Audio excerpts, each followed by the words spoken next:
I hope that was helpful in understanding exile and the fact that it existed for various reasons for 1,000 years. And we're going to get into the Apostle Paul and his take on it in just a minute. But I want to jump to Prejudice and the work by Aristotle. Book 1 of Politics. Every state is a community of some kind, and every community is established with a view to some good. For mankind always act in order to obtain that which they think is good. But if all communities aim at some good, the state or political community, which is the highest of all and which embraces all the rest, aims at good in a greater degree than any other and at the highest good. Some people think that the qualifications of a statesman, king, householder, and master are the same, and that they differ not in kind, but only in the number of their subjects. For example, the rule over a few is called a master, over more the manager of a household, over a still larger number a statesman or king, as if there were no difference between a great household and a small state, as if the distinction which is made between the king and the statesman is as follows. When the government is personal, the ruler is a king.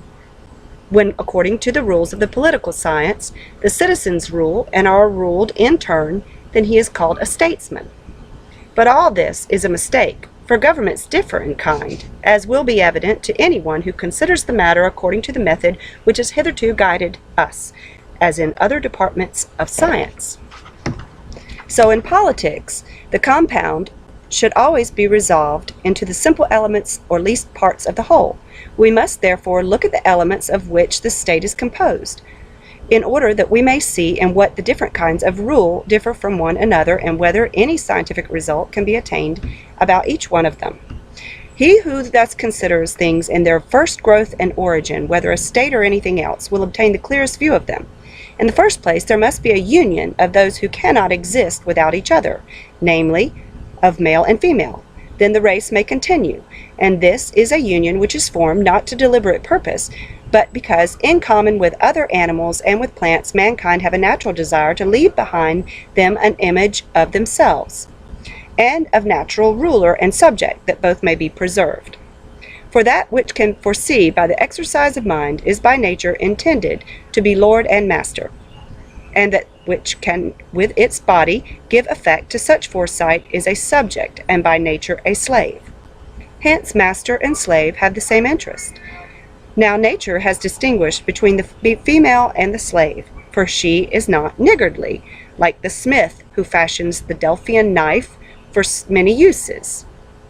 I think that's interesting that the word niggardly was used at that time to mean something specifically ignorant, and certainly had nothing to do with color, because this was 350 BC. In Athens they had slaves of all colors. I think that's important to note. Like the smith who fashions the Delphian knife for many uses.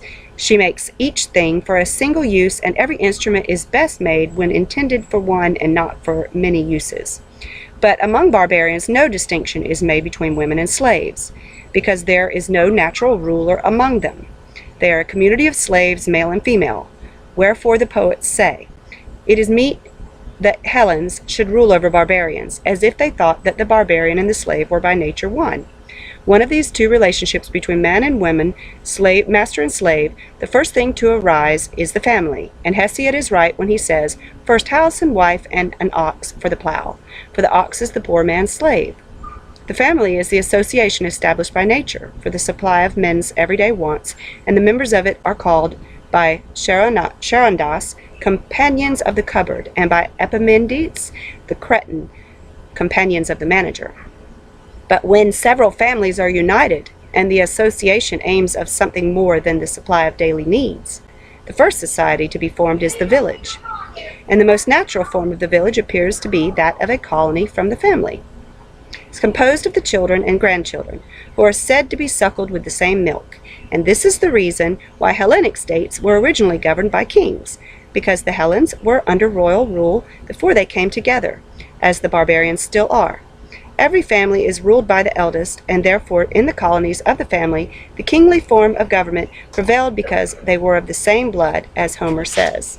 Each one gives law to his children and to his wives. For they lived dispersedly, as was the manner in ancient times, wherefore men say that the gods have a king, because they themselves either are or were in ancient times under the rule of a king. For they imagine not only the forms of the gods, but their ways of life to be like their own.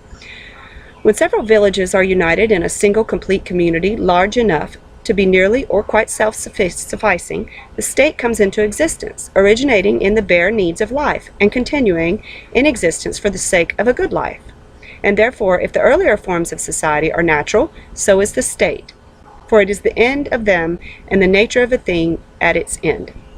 For what each thing is when fully developed, we call its nature, whether we are speaking of a man, a horse, or a family. Besides, the final cause and end of a thing is the best, and to be self-sufficing is the end and the best.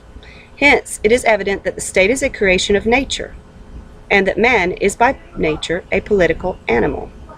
And he who by nature, and not by mere accident, is without a state, is either a bad man or above humanity.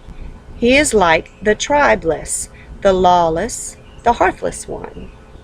When Homer denounces the natural outcast is forthwith a lover of war, he may be compared to an isolated piece of dross. Now that man is more of a political animal than bees or any other gregarious animals is evident, nature, as we often say, makes nothing in vain, and man is the only animal whom she has endowed with the gift of speech. And whereas mere voice is but an indication of pleasure or pain, and is therefore found in other animals, for their nature attains to the perception of pleasure and pain and the intimation of them to one another, and no further, the power of speech is intended to set forth the expedient and inexpedient, and therefore likewise the just and the unjust. And it is the characteristic of man that he alone has any sense of good and evil, or just and unjust, and the like, and the association of living beings who have this sense makes a family and a state. Further, the state is by nature clearly prior to the family and to the individual, since the whole is of necessity prior to the part.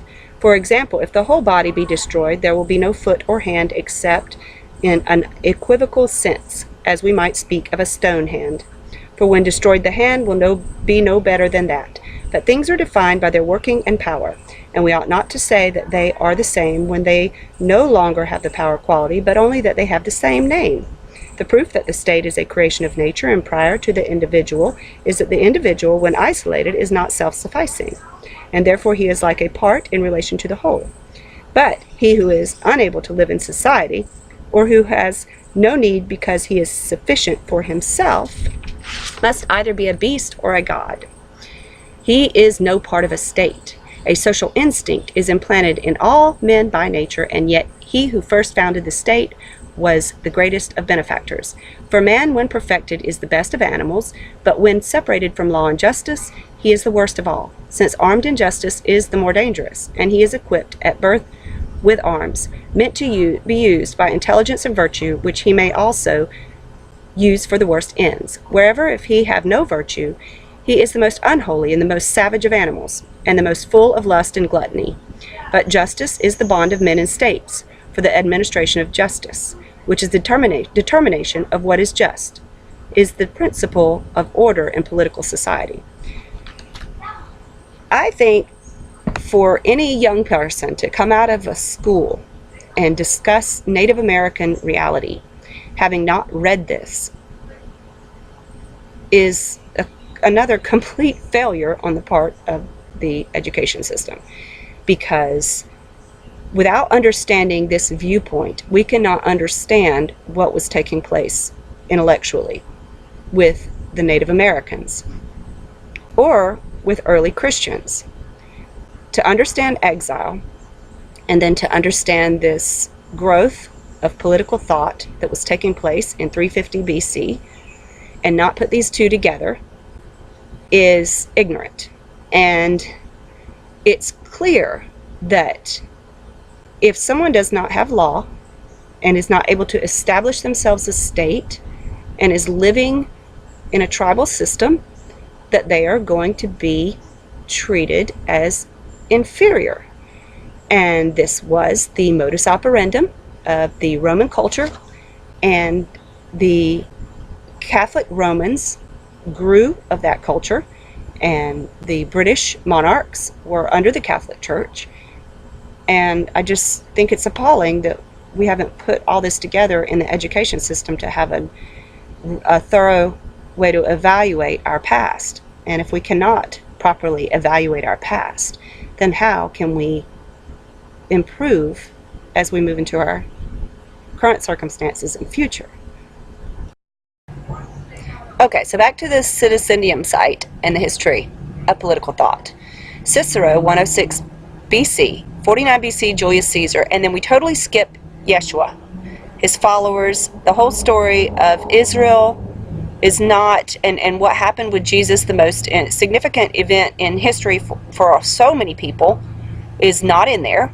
But you have the Edict of Milan that comes up in 313 AD after the persecution and death of millions of followers of Yeshua. The Romans established religious freedom. And then the First Council of Nicaea came along, and the first ecumenical councils, where Roman Catholic Church, an assembly of bishops and other ecclesiastics, representative of the Christian Church throughout the world. Representative of the Christian Church throughout the world. Roman Catholic canon law states that an ecumenical council must be convened by the Pope. Ecumenical Council, early Christian Church, one of the 7 gatherings of bishops. So the only experience legally and political reality for Christians is the Roman Catholic Church, where they established Christian world system after Romans established religious freedom. The First Council of Nicaea, August of Hippo, Council, a compendium of Roman law promulgated by Emperor Justinian. Council of Constantinople was the official statement of Christian belief. Now, you know, in the early America, you had Quakers and different names because they didn't go by Christian at that time, because they were not identifying with the Catholic Church, because the Nicene Creed established Christian belief. The Middle Ages, Corpus Julius Civilis, a compendium of Roman law promulgated by the Emperor Justinian, and then Muhammad, Arab prophet and founder of Islam. Islam is a religion founded on the revelation claimed by Muhammad. It is the second largest religion in the world, with an estimated 1.188 billion adherents. Called Muslims, they see Islam as the last chapter of the religion of God, a monotheistic religion that can be traced back through Jesus to Moses to Abraham, often called the first Muslim. Muslims consider all 3 men to have been messengers of God. Thus, Islam accepts Christianity and Judaism as divinely revealed religions, yet claims to supersede and correct the beliefs of the Christians and the Jews. Islam is the most recent of the world's large religions and arose in the light of history, whereas scholars have limited historical evidence about a figure such as Jesus or Buddha. Now you have Charlemagne, and then it goes on Magna Carta, Thomas Aquinas, Machiavelli, and then it switches. So we got John Levelers, the Treaty of Westphalia, the peace treaty that ended the 30 Years' War, the Restoration, Glorious Revolution, the Bill of Rights, Montesquieu, French Enlightenment philosopher, Voltaire, French writer and philosopher, David Hume, Scottish philosopher and historian, mercantilism and of government intervention in commerce, opponent of mercantilism and of government intervention in commerce. Jean-Jacques Rousseau, Adam Smith, Immanuel Kant, Prussian Enlightenment philosopher, advocate of human rights, paternalism. Edmund Burke, English opponent of the French Revolution, the founder of English conservatism. Thomas Paine, Jeremy Bentham, James Madison, George William Frederick, philosopher who argued that the individual exists for the state. American Revolution, the armed struggle that gave the United States independence from Britain, Declaration of Independence, John Stuart Mill. Oh, look, 1818, Karl Marx. 1844, Friedrich Nietzsche, originator of the concept of Superman. The Karl Marx of Fascism. Vilfredo Pareto, the Communist Manifesto, the First International Meeting of European Socialists, Paris Commune, First World War, Russian Revolution, League of Nations, the Permanent Court, Adolf Hitler, Second World War, Bretton Woods, United Nations, the Roman State, and the United Nations is the pinnacle of the history of political thought and here we have the United Nations resolution, adopt specific millennium developmental goals by 2015. And you can click right here and read all the goals that the UN has set out in its political thought pinnacle for what the world needs.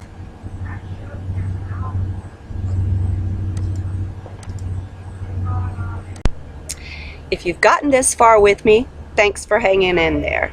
And we are in the protein of it. Okay. Because you see that Jesus was left out.